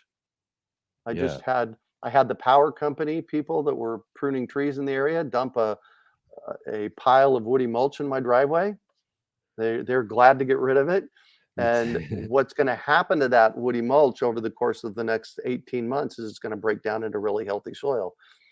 And in the meantime, I'll do straw bale gardens or I'll do something, on top of it. But so the heat, knowing when to plant in really wherever you are, make sure you're planting in the right season, because we cannot count on the nurseries and the big box stores, especially not the big box stores. We can't count on them to be selling us the appropriate plant for the appropriate season. That's so true. So if you're in Phoenix and you're looking at broccoli right now, it's March? If you're in a nursery or a big box store and they're selling you broccoli, laugh at them and walk away. Yes. Because you put it in the ground and it'll immediately bolt. Yep. So that's the first thing. Make sure you're planting the right season. And the second thing is build healthy soil. Yeah, soil is the most important part of anything. I mean, it's like where I say to people, it's where life begins and that's where life ends, is right in your soil. It is the medium of life. And having healthy soil, building the life structure within your soil is so important when it comes down to it. And again, that really, like you said, kind of, really starts with making sure that your soil or your dirt gets a lot of that organic material, because that's really the food for all of that life in there. And again, like you're mentioning, creating the space and the air and all of that life is going to need and thrive is only going to make sure that your plants in your garden are going to thrive as well too. And usually if you're finding some problems with your plants and they're not growing correctly, it probably comes down to the soil itself when you're dealing with those exactly. It's, just like anything else we as humans need, they need all of that sort of stuff too, good life in your soil. So, and again, too, I'm just really, that's kind of a fascinating aspect of gardening in those more southern climates, though, too, is that how you got to change your gardening calendar. Whereas, Yep. during the winter time, you're taking a lot of time off here in the northern climates, but down there, you've got to take that time off in the summertime. It's just a little bit flipped. But Right. again, you can really grow all of that sort of stuff. And again, too, I'm really fascinated with the idea that you spent all that time in Phoenix, Arizona, and here it is. You've moved to North Carolina. What prompted that move from a place that you lived so much of your life in? Yeah, like 90+% of my life. Yeah. 4.7 million people in Phoenix. I apparently about a decade ago, I had told a couple of my friends that when my mom passed away, I was going to find someplace quiet to go. Yeah. And mom passed away in 2021. And so it kind of freed that space up. And when I met my partner Heidi a decade ago, I said, I want to go someplace quiet someday. Right. And she said, well, we can't leave Phoenix because all my yoga clients are in Phoenix. And it's like, all right, well, I'm with her. And and then COVID hit. She put her classes online. We put all of our classes online. And 6 months later, she said to me, where do you want to move? Now, I was thinking northern Arizona, like Cornville or Cottonwood or someplace up there like that. And she started looking and found Asheville. It's one of the most biodiverse places on the planet. Yeah. It's a what do they call it? A temperate rainforest. Is that the right term? They get a lot of rain. We get 3 to 4 inches of rain a month. Yeah. So it's a way different water harvesting challenge than it is in Phoenix, because we get 7.5 inches of rain in Phoenix a year. So we've already gotten as much rain this year here in Asheville as we get all year in Phoenix. Wow. So the big thing was I was looking for a place that was easier to grow food. Yeah. And quiet. And quiet. Yeah, Yeah. we're in rural Asheville, a little town just 15 minutes west of downtown Asheville, and I think there's 3,000 people in the community, and it's quiet. It's quiet. That's nice. After all of the hustle and bustle of the city there, you get to have that quiet time. But And the other thing, just let me throw this in here. And the other thing no that problem. I'm really interested in figuring out is how can I grow all of my own food? I'm Right. very interested in figuring that out. Yeah. And what size of space are you living in now? Did you we went from a third of an acre. Yeah. It was about 13,000 square feet to 4.5 acres. 4.5 acres. Yeah. Oh. And I have I'm a fruit tree guy. The reason I love fruit trees is you plant them once and you get food for decades. Yes. You just manage them and fertilize them a little bit every year, and they kick off food for you. And so I have about 200 fruit trees and berry bushes we were potting some of them up this morning before I got on the air, that I'm out looking out on my backyard out here right now. And over the course of the next 6 months, there'll be at least 150 fruit and berry bushes back there. Wow. That's gonna be great. Right? Especially with all that extra space to be able to have for those particular things too. Yeah. With smaller space, you're kind of limited. You can only have so much, but when you got 4 acres, boy, it's almost unlimited what you get to do when it comes to that stuff. Is there anything, I mean, so far you've only really been gone for about a year, but is there anything that or that you grew in Arizona that you're going to miss growing as you move forward in North Carolina? Citrus. Yes. Citrus. I brought some with me, and I'm planning a greenhouse. We'll see how that goes. I want a nice greenhouse, and yeah. And when I was in Phoenix, this time of year, I eat 4 to 8 navel oranges or navel-like oranges a day. So I love my oranges are going to citrus. have a problem in North Carolina for sure, Yeah. huh? Unless we're doing them in a greenhouse. And so We'll that a see. part of your plans? Yes. Because you got to have the oranges, right? So you got to figure that out, right? Right. Well, and more than anything else, I grew up in Phoenix, and cold for us in Phoenix is 38 degrees. Right. This time of year, that's warm for us here in Asheville. So the one of the big reasons for the greenhouse is so that we have an outdoor place to go to garden when in the winter. Yeah, that's one of the things I really wish I could grow here. I live in Southern Oregon, Mm-hmm. and it still just gets a bit too cold for some of those oranges and that sort of citrus. My daughter and I's favorite orange is the Cara Cara orange, and there's Oh, just no way we're going to be able to dude, do that here. So that was a Cara Navel orange right before I came on.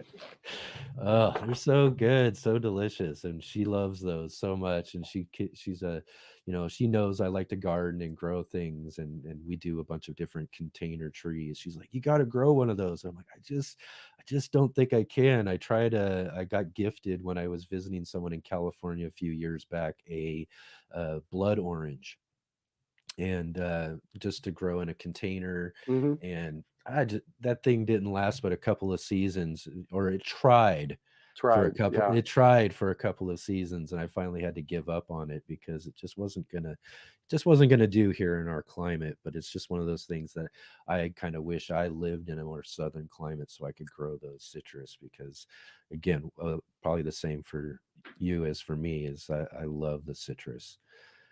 So when it comes to gardening and growing there in North Carolina, is there something that you're really looking forward to being able to grow that that's going to, that you get to do here coming up? Because you said that you haven't done much yet.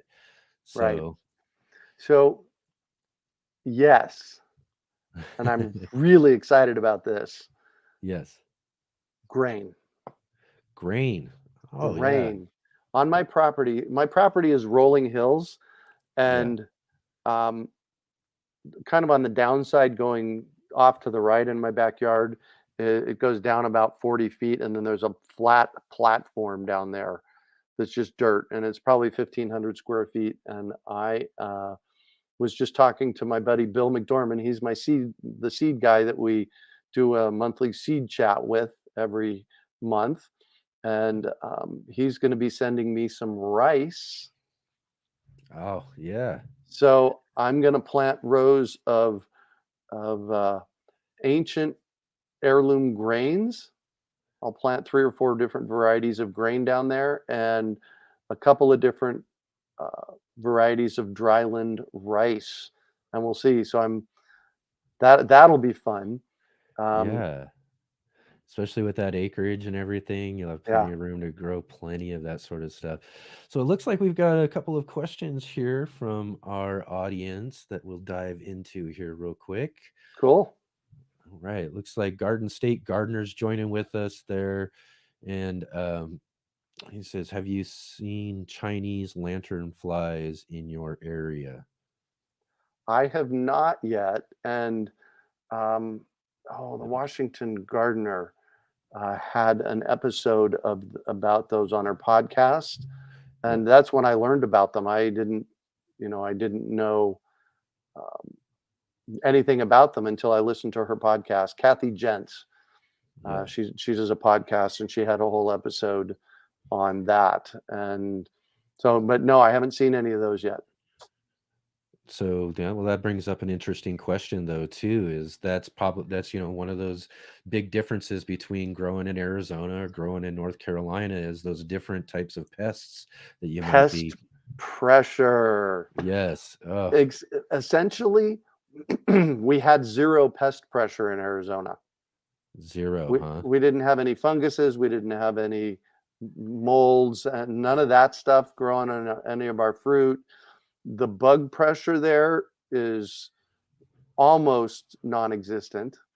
Oh, so I mean, obviously there are some bugs. The skeleton measures on grapes were a big one, but and squash bugs sometimes. But just my first year of growing here. So we got here in April of last year, and I had a garden planted in May. in raised bed pots and a little piece in the ground. And I put 6 tomatoes in the ground, and it was a miserable failure. The potted stuff did okay. And my buddy from Arizona Worm Farm, Zach Brooks, when I interviewed him a few months back, he said, "Greg, don't forget, your first garden is your worst garden." That's And yeah. that was my experience here. I just totally bombed the garden Yeah, that's the this past year. it's the learning experience, and especially with such a different learning curve you've got to take from from one climate to the other climate there Yep. too. That's just yeah, and I'm sure that those pests are going to be a real education coming up soon as Right? well too for all of those things that you got to figure out. Yeah. Let's check in on another question that we have here. Bring it. Darth X, do you have to add worms or do they come to your soil party? Oh, great question. So we always recommend adding worm castings, that's worm poop, when you're Yep. planting trees and planting your garden. Yes. And one of the things I'm noticing here, just as I was digging this morning and getting some trees prepped and some areas prepped, is the clay, even the heavy clay, has worms in it, which is wow, that's Wow, yeah. amazing. But when we're adding the worm castings, Yeah. and I do worm composting mostly. Yeah. And it's a flow through bin by the Urban Worm Bin. It's an amazing worm bin. And you just knock the finalized castings out of the bottom. There's worm eggs in there. Oh, So when I'm yes. using those worm castings in my gardens and planting the fruit trees, that is bringing some worm eggs to the party. Just So transplanting them. right, exactly. So there's worms here, and we add them indirectly. Wow, that's awesome. And we have another question, I think. Let's see. Oh, Darth X again. Do you grow citrus in ground or containers in Arizona? In the ground. Containers for really containers for anything in Arizona is futile Yeah, because of the heat. If you just are going to dries out grow too fast. anything in a container, you have to make it as big of a container as possible and then shade the container in some way. Yeah. They're And just gonna often, dry out too fast, huh? exactly, often what I would do is plant some kind of bean or cowpea or sweet potatoes for that matter in the container and let them grow, and then they cascade over the edges and shade the pot. So if you're going to grow in a Yeah. container in the heat, you have to shade the pot. Yeah. Yeah, that's definitely a big challenge when it comes to growing in containers. Probably almost anywhere though, too, is when you Yeah. get into those summer months and the heat really starts kicking up, Hmm. is being able to keep those containers moist enough in order to, not allow your soil to dry out. There's nothing worse than completely dry soil in a container. It's so Right. hard. It is so hard to get those containers to absorb that moisture again, you When know. part of the challenge with that is if you let them dry out, they can become water phobic. Yeah, And hydrophobic. so in order to get them saturated again, sometimes what I had to do was I take the pot and put it in a bucket of water and Yep. completely saturate it that way. So Hmm. Yeah, again, yeah, it's such a challenge too, and sometimes it just takes forever for it to want to soak that water back up again because of it getting hydrophobic like that. And it's been one of my challenges because that's one of the things I do mostly with my gardening is I'm in small spaces. We're growing, in patios and, just walkways and things like that where you don't have the in-ground space. But I still love the challenge of being able to grow some trees. And mhm, that's one of the things we've been doing the last couple of seasons. I've got a peach tree, a couple of apples, and we've got a pear tree that we just got started up this last year. And nice. yeah, and like you're talking about earlier too, about your peach tree that you first started with there. That was one of the first ones that I started here with ours. And it took a couple of seasons, but now, I mean, last year I had so many peaches coming off of this peach tree. It was Nice. unbelievable, and all grown in a container too. But again, like you're saying, a real important thing is making sure that those containers stay watered enough in order to be able Yep. to, to not dry out your root system and maybe really put your plants and trees in shock and all of that from that sort of thing. Yeah. So let's get on to some of the fun stuff. Greg, you have probably one of the more fun, cool podcasts out there when it comes to gardening. I think we Oh, thanks. mentioned that you have we're on episode 3 of our live cast that we have here, which is, a live show. Plus we put it out as a podcast a little bit later on in the day too. Yep. But it's over 700 episodes. Unbelievable. Thank you. We're actually approaching 750 at this point. Whoa. 750 and over 4 million listens. I mean, that's just really awesome. And again, I really encourage everybody who's watching to go check that out. If you have not checked out at urbanfarm.org, check out these podcasts, because Greg really has some great conversations with so many wonderful people from all over the world talking about gardening. I think I was just listening to one of your more recent ones, and you were talking to someone from England, Australia. So you listened this week. That was Rosemary Morrow, Ro Morrow. Yeah. She was early on one of the creators in the permaculture movement with Mollison and Holmgren. I have had David Holmgren on the podcast. I got him for 2 episodes. But Ro Morrow, she's a rock star. And when her publisher reached out and asked if she could be on my show, it was like, yes, bring it on. So I actually got her for 2 episodes. That's awesome. Yeah, I've really been enjoying a lot of those great conversations that you had too. So yeah, that's really awesome. And also too, besides your podcast, and I guess we're kind of going back to Arizona a little bit, because you continue to go back to Arizona as well in order to run a fruit tree program that you started there, right? Yeah. Yeah. So in 1999, I decided I wanted to plant 100 fruit trees, actually 500 fruit trees in Phoenix. And I had a place to plant 50 to 70. And so I was looking for places around Phoenix to plant orchards. And so I went to the local nurseries and I wanted to buy 50 fruit trees. And, I wanted to reduce price because I was going to buy 50 fruit trees and nobody wanted to play with me. So I figured out how to buy them wholesale from Dave Wilson Nursery.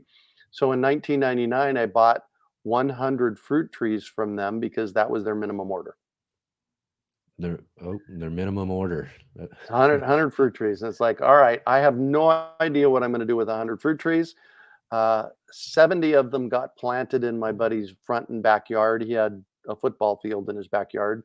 And 30 of them went in pots, and people started asking me. So I was teaching classes and that kind of stuff. And people started asking me, first of all, how do I grow fruit trees in the desert? And I'd been growing fruit trees in the desert since 1975, remember? And so how do I grow fruit trees in the desert? And then they would say, where can I get some? Oh, yeah. And so in 2000, I started giving classes in my living room. Just how to grow fruit trees in the desert, because growing fruit trees in the desert is very different than growing them in North Carolina. I'm finding that out now. And before long, I was ordering 200 or 300 or 400 fruit trees a year, and we'd get them bare root. And basically what that means is the trees get dug up, the dirt gets shaken off, they get bundled, and they send them to us. Oh, yeah. And so then what we do is when they arrive, and now we sell about 4,500 fruit trees a year. And so we do our education all year round. We do a monthly fruit tree chat or class through urbanfarm.org. And then starting in September, we do a bunch of classes. We have 5 different classes on the different aspects of what you need to know to grow fruit trees in the desert. really grow fruit trees anywhere, but we're specifically in the desert. And then Yeah. people get an opportunity to pre-order fruit trees. We don't ship, so they have to pick them up at our facility in Phoenix. And so September, October, November, December is pre-order time. We do our citrus program in September, so we're open for about 5 days in September for people to come and pick up their citrus trees. And then our fruit stock, our fruit trees start arriving the last week of December. A bunch of them are potted in 4x4x9 pots. A bunch of them, most of the rest of them are bare roots, so we have to unbundle them. We have to prune them down to size because the roots have been pruned.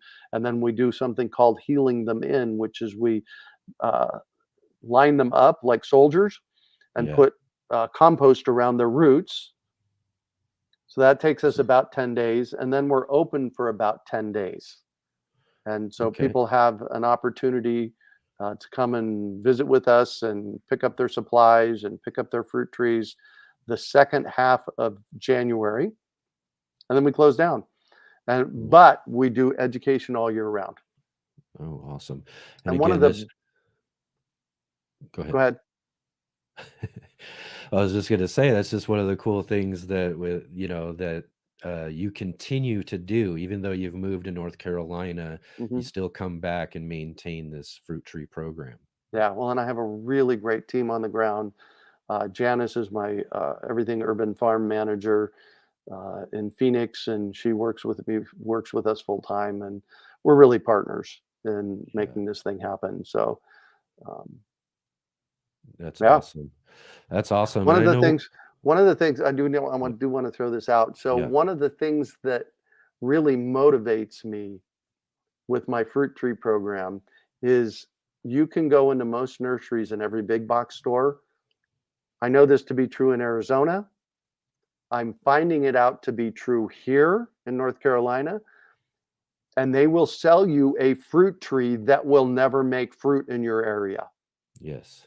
I've seen it hundreds of times in Mm-hmm. Phoenix. So all of our fruit trees that we bring in, all the berries that we bring in, all the grapes that we bring in, unless they say experimental on them, they are proven by our team. They've been grown out. If you do what we tell you to do, you're going to get fruit. And so about 4 years ago, I was on a local TV station, and they asked me the question about how much of the stuff at the big box stores is not climate appropriate for our area. So I actually went to Home Depot and checked it out before I went and got on the air with them. Yeah. And over 50% of the edible things that they were selling in the nursery at the big box store was not season appropriate, like we talked about broccoli earlier, or climate appropriate. One of the big things that we have in Phoenix is chill hours of about 350 hours.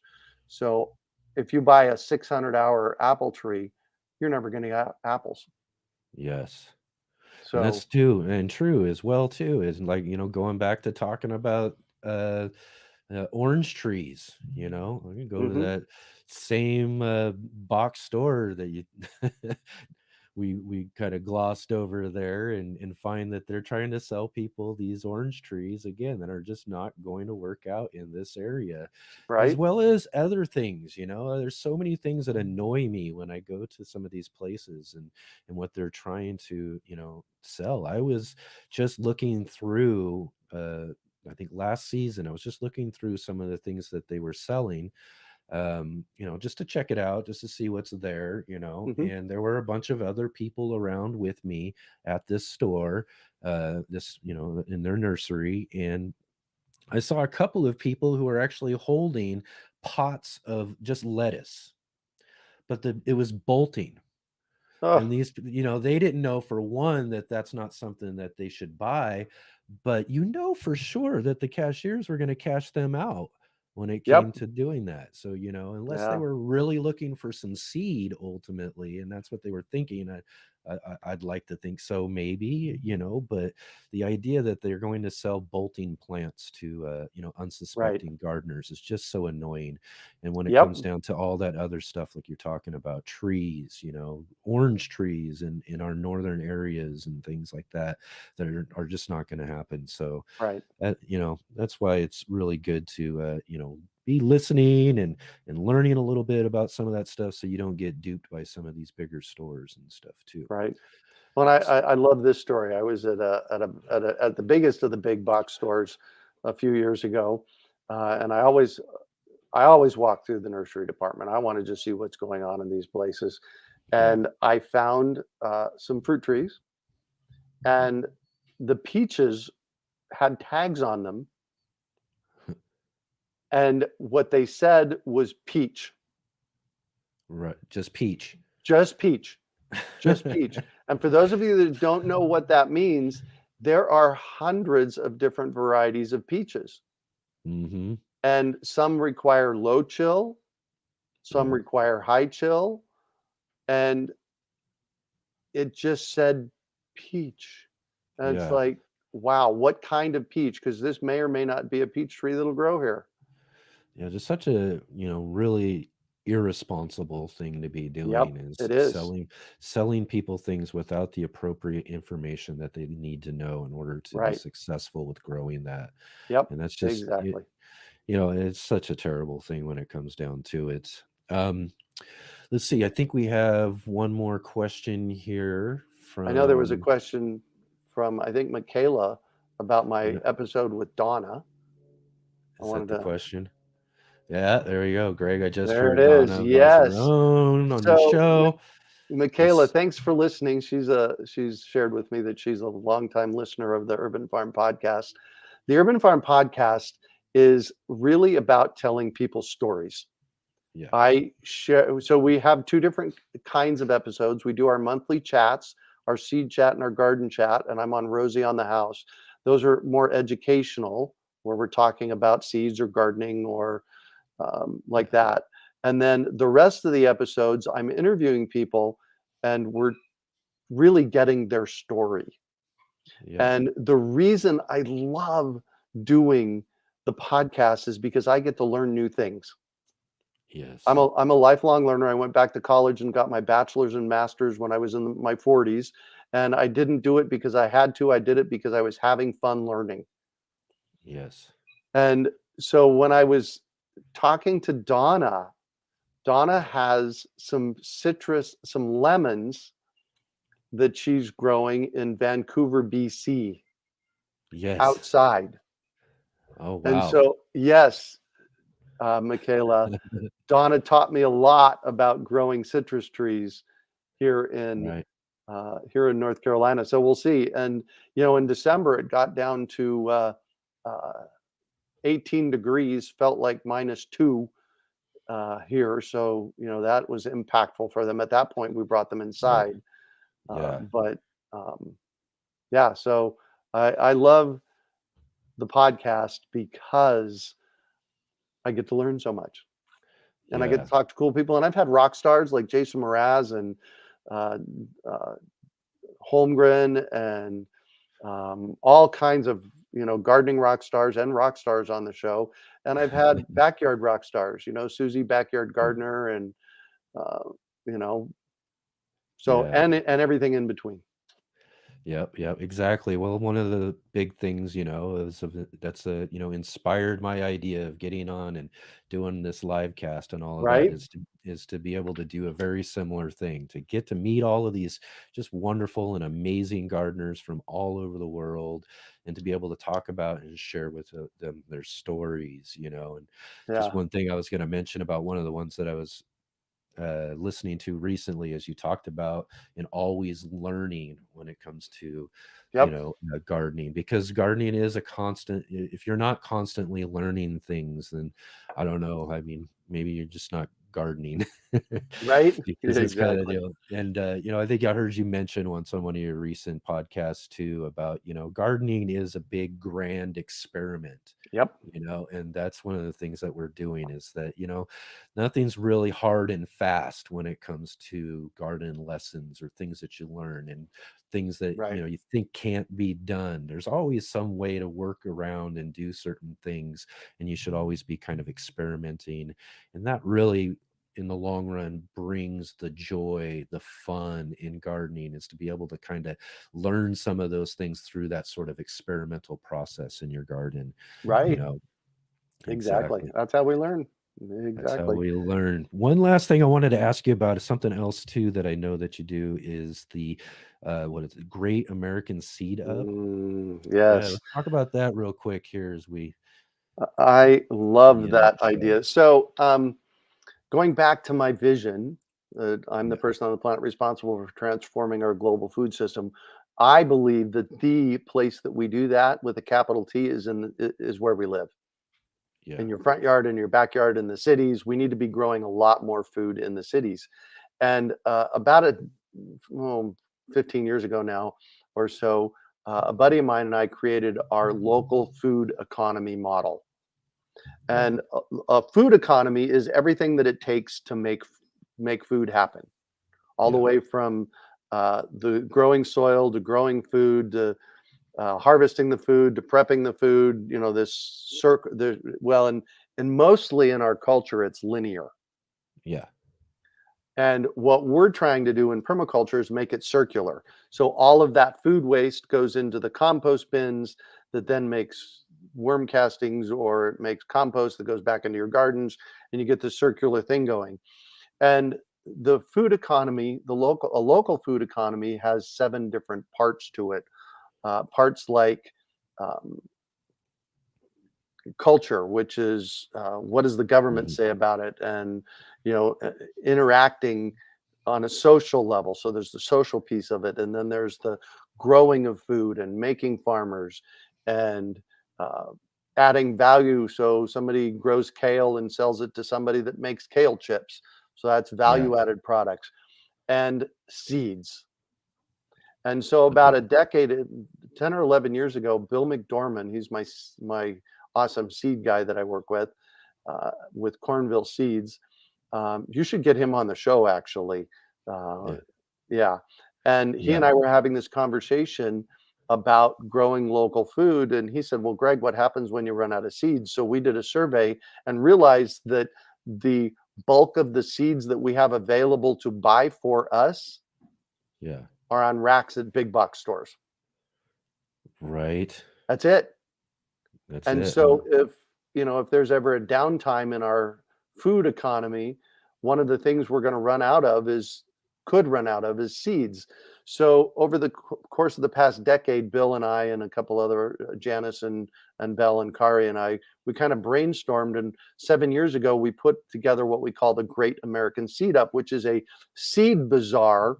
It's a live 2-day event in person in Phoenix, where people can come and scoop their own seeds, because the price of the packet of seeds that has Yeah. maybe 6 cents worth of seeds in the packet, and Yeah. you pay $4 for it, is in the packaging and marketing. That's right. That is the bulk of the cost. So people come to this event, and we usually get 500 or 600 people that come in and scoop seeds over this 2-day event. They go to the Armenian cucumber bucket and they take a tablespoon and they scoop a tablespoon, put it in a bag, and put a business card in the bag and seal it up and put on their list, okay, I got 1 tablespoon or 1 scoop of Armenian cucumbers. And for that, they Yeah. just paid $1.25. And we made Yeah. sure that our scoops were 5 to 10 times what you would get in a packet of seeds. Oh, All right, so that's the event. We've been doing amazing. it now for, I think, 8 years. We took 1 year off for COVID. When COVID hit, Bell came to us. Bill and Bell are partners. Bell came to us and said, oh my gosh, we need to put together a seed up in a box to let people do it for themselves. All So right. now what we do, and we have multiple people around the country that once or twice a year, they bring their community together, and we sell them bulk seeds and all the supplies that you need to bag your own seeds. Oh, wow. And I had Chris Neese on the coming up on the podcast, and he does twice a year. He buys a big bundle of seeds, and it's an investment. It's $300, $400, $500. Yeah. But what you get from that investment is packets of seeds that are 60 cents each. And they're Oh, wow. jumbo packets of seeds. You just have to bag them yourself. And that's the Wow. fun part. So what he does is he throws a potluck Yeah. and everybody sits around and bags their own seeds, and they all pay a piece of the price to get the bulk seeds. Wow. And they get a super discounted seeds, and they get community. So this was Bill and my idea to energize the local seed economy. And you can find out about it at greatamericanseedup.org. Okay. And we still do the live event in Phoenix. Last year we had some people fly in from San Diego Right on. for the event. So Yeah, it sounds such like a great, great idea. And again, like you're talking about with the idea of how seeds are really, I mean, next to soil, I mean, you got to have this, you got to have the seeds, you've got There to you have go. what it takes to get all those awesome, wonderful varieties. And again, if we came into some sort of situation and we weren't able to have the types of seeds that we need to be able to get through that, I mean, that's just detrimental to society when it comes down to it. And having a program and doing those sort of things that you're doing, as well as everything else you're doing, your online courses, the fruit trees, and especially, the podcast where you're getting to talk with all these people and share all of this really great, wonderful information is just amazing. And it's really one of the big reasons why we had to have you on one of our first shows here thank you. on the Let's Get Growing show. Yeah, Because you had said you wanted me on the first one, and we really tried, but I just couldn't make it happen. That's exactly. But we got you here right Woo-hoo! nice and early on. And just again, so awesome to be able to have this really great conversation with you about all of these different things and sharing, your gardening story here with our audience. So again, Greg, thank you so much for joining with us and helping us get this whole show launched. It's really awesome to have you here with us. Thanks. I loved it. It was great. Awesome. You're Excellent. doing great work. Keep it up, man. Here's to 700 episodes for you. That's right. You bet. 700. We're on our way. Again, thanks, Greg. Awesome. We'll talk to you here in a bit. Thanks. All right. Awesome. So awesome to have Greg Peterson with us again. I've been following that guy for quite a while and really enjoy all the different things that he does with his podcast and his programs, as we mentioned and talked about. So I really encourage you to go check him out at urbanfarm.org and check out all the different things that he's up to and all the different things that he's got coming up as well. And I also want to thank our other guests today that we had with us. I mean, young Nathan bringing on some of that young gardening knowledge and enthusiasm and all of that sort of stuff. Nathan with Growing with Nathan was just really awesome to have him with us today, as well as Julia D'Amacos talking about her tea gardening for beginners book and all the different things that she's got going on Instagram. Some really awesome, wonderful guests that we have with us today. And be sure to join with us this next week as we'll be having our featured guest, Bevan Cohen's going to join with us here from Small House Farm. So it's going to be really awesome to be able to talk with him about all the different things that he does. He's written some really great books we'll talk about. So I'm really excited and looking forward to that episode, as well as some of the other fun guests we'll have for our channel of the week and our Instagram that we're going to be following. So again, I want to say that one of the best things that you can do to help support our show here is to support our sponsor, and our sponsor is IV Organic. So be sure to go check out IV Organic at ivorganic.com and check out their shop. They've got some really cool stuff there. We talked a lot about fruit trees today. They've got a really cool 3-in-1 plant guard that you could use for your fruit trees to help protect them during summer and winter months. So I encourage you to go check that out. Be sure to use our promo code GROW10, GROW10, save 10% off there at their shop. All right. And be sure to give our show a big thumbs up for all of the great guests that we have here with us today. And also subscribe so that you can keep following along with us here on the Urban Gardener channel and see all the great things that we got coming up here on our show with all of these really awesome guests. Again, I'm really enjoying this. We're 3 shows in. We've had such amazing people and some really amazing conversations. So from all of us here, let's get growing. Have a great week, and we'll see you next Saturday.